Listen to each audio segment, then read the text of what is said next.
Cristo è risorto. Christ is risen. This is the Easter proclamation that the women gave to the apostles and that was then spread throughout the city of Jerusalem. The event that we are going to contemplate from the Sea of Galilee today, where Jesus formed his disciples, happened in the upper room, because that was like the headquarters of Jesus' itinerant community. It was there that the important events, like the washing of the feet, the Last Supper, the appearance of the risen Lord, and then Pentecost itself took place. Today we want to remember another event that is connected to Easter, and that we can read it together from the Gospel of John, chapter 20, verse 19. On the evening of that first day of the week, when the doors were locked, where the disciples were for fear of the Jews, Jesus came and stood in their midst and said to them, "Peace be with you."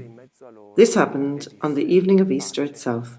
Some hours had passed since the event of the resurrection.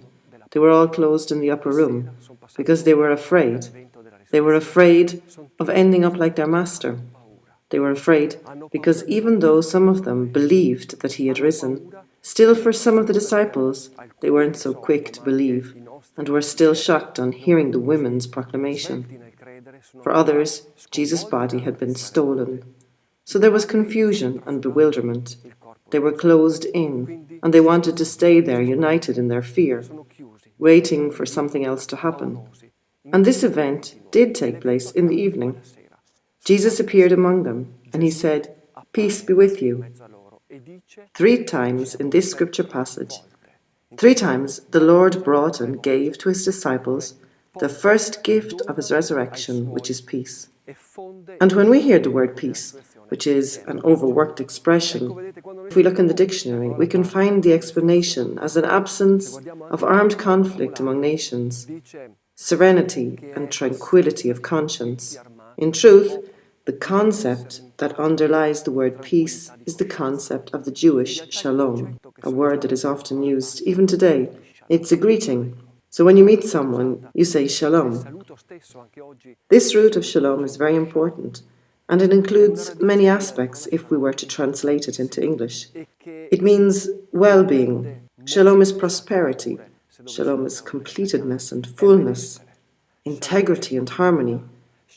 It is an interior equilibrium. If we imagine this equilibrium as a balance, or the arms of a balance, it must be balanced, not leaning to one side. And especially this peace that Jesus brings is a peace that gives us an interior wholeness that helps us not to depend on exterior circumstances. Often the peace we mean when we use the word is conditioned by the external circumstances. If we have a given thing, we are at peace. I am at peace if.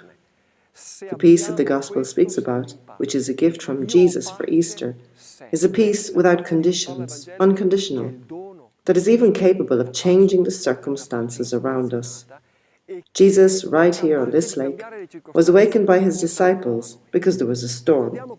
He gave his peace to both the water and to the hearts of his disciples. This is the peace that Jesus shares. In truth, it is a presence, Jesus' gift of peace. It's a presence. It is God himself. It's Jesus. In the letter to the Ephesians, we read, "He is our peace." It's the presence of Jesus and the reconciliation that he has established with the Father that makes us feel well and in harmony with God, in peace with him, reconciled with him. And this is the great gift that gives equilibrium to a person, that ensures that our peace does not come from external circumstances. We don't look for it outside of ourselves, but we have it inside ourselves.